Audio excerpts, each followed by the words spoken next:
শোন মা, শোন, আমার কথা শোন মা, আমার কথা শোন। না না, আমি তোমার কোনো কথা শুনবো না আব্বাজান। আমি কারো কোনো কথা শুনবো না। আমাদের এই পোষা গরুকে আমি কোরবানি করতে দেব না। ও কথা বলতে নেই রে মা, ও কথা বলতে নেই। পোষা গরুকে তো কোরবানি দিতে হয়। আব্বাজান, আমি দিনে 4 বার গরুকে খাবার দিই, ঘাস কেটে দিই, খোল দিই, ভুসি দিই, আসাম দিই। গরুকে কত আদর করি, গরুর গায়ে হাত বোলাই, গরুকে কত ভালোবাসি। আর সেই গরুকে আমার চোখের সামনে জবাই করবে, তা আমি সহ্য করতে পারবো না আব্বাজান, তা আমি সহ্য করতে পারবো না। এটাই তো জায়েজ মা, এটাই তো জায়েজ। মারে, 3 বছর ধরে এই গরুকে আমরা লালন পালন করেছি। এই গরুর প্রতি আমাদের একটা মায়া মহব্বত এসেছে। এই মায়া মহব্বতকে কোরবানি করাই হলো আল্লাহর বিধানে সঠিক কোরবানি রে মা। না আব্বাজান, এখনো কোরবানি হতে 7 দিন বাকি। তুমি আলাদা কোনো গরু কিনে কোরবানি দাও। জানো আব্বাজান, গতকাল হাতি গাড়ি করে সোলেমান চাচা, মহিবাদ চাচা, গোলাম হাজির 3টে গরু এলো। 1,30,000 করে দাম। আবার গোলাম হাজিরটা নাকি 1,60,000। তাদের পাশে আমাদের এই ছোট্ট গরু বেমানান, পাড়ায় বদলাম হবে আব্বাজান। কুরবানি নাম কেনার জন্য নয় রে মা, নাম কেনার জন্য নয়। ও 1 লাখ দিচ্ছে, আমি 2 লাখ টাকার গরু কিনে কুরবানি দিয়ে টেক্কা মারব, তাক লাগিয়ে দেব। এতে অহংকার অহমিকা প্রকাশ পায়, আর অহংকার সর্বনাশের মূল। অহমিকা হারাম। একটা কথা শোন মা, হালাল পয়সা ছাড়া কুরবানি আল্লাহর দরবারে কবুল হয় না। আল্লাহর বিধান চললেই তো তবেই তো মুসলমান। তুমি যাই বলো আব্বাজান, আমি তোমার কোনো কথা শুনবো না। আমি আমাদের এই পোষা গরুকে কোরবানি করতে দেব না। শোন মা, শোন শোন, আয় বস বস, আমার কথা শোন। শোন কোরবানির ইতিহাস, আসল তথ্য। হযরত ইব্রাহিম আলাইহিস সালাম, আল্লাহ পাক এক রাতে স্বপ্ন দেখালো, হে ইব্রাহিম, তুমি কোরবানি করো।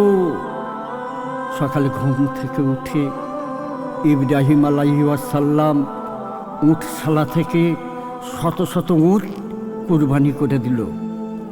পরের দিন আবার ইব্রাহিম আলাইহিস সালাম স্বপ্ন দেখল। আল্লাহ পাক বলছেন, ইব্রাহিম কুরবানি করো, কুরবানি করো। পরের দিন আবার ইব্রাহিম খলিলুল্লাহ আরও অধিক পরিমাণে উট কুরবানি করে দিল। এবার তৃতীয় দিন গভীর রাত্রে ইব্রাহিম আলাইহিস সালামকে আবার স্বপ্ন দেখালো। কি স্বপ্ন দেখালো আব্বাজান?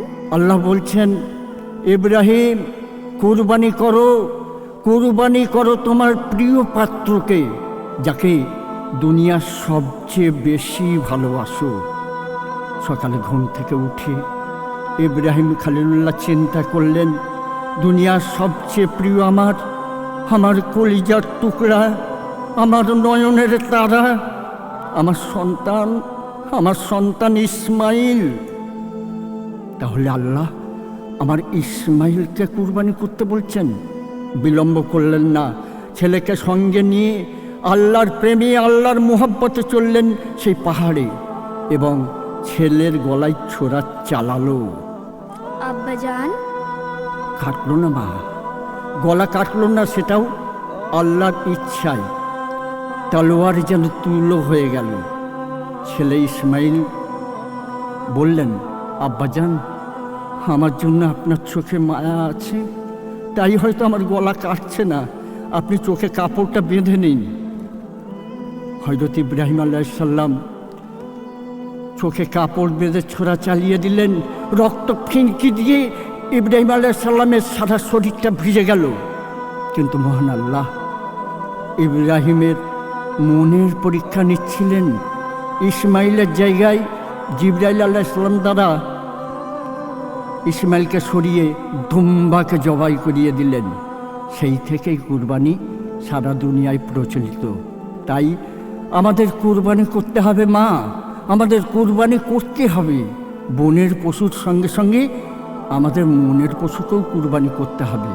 ভাবো তো মা, ভাবো একবার, ইব্রাহিম আলাইহিসসালাম কি কঠিন পরীক্ষা দিয়েছেন আল্লাহর প্রেমে নিজের সন্তানের গলায় ছুরি চালিয়ে।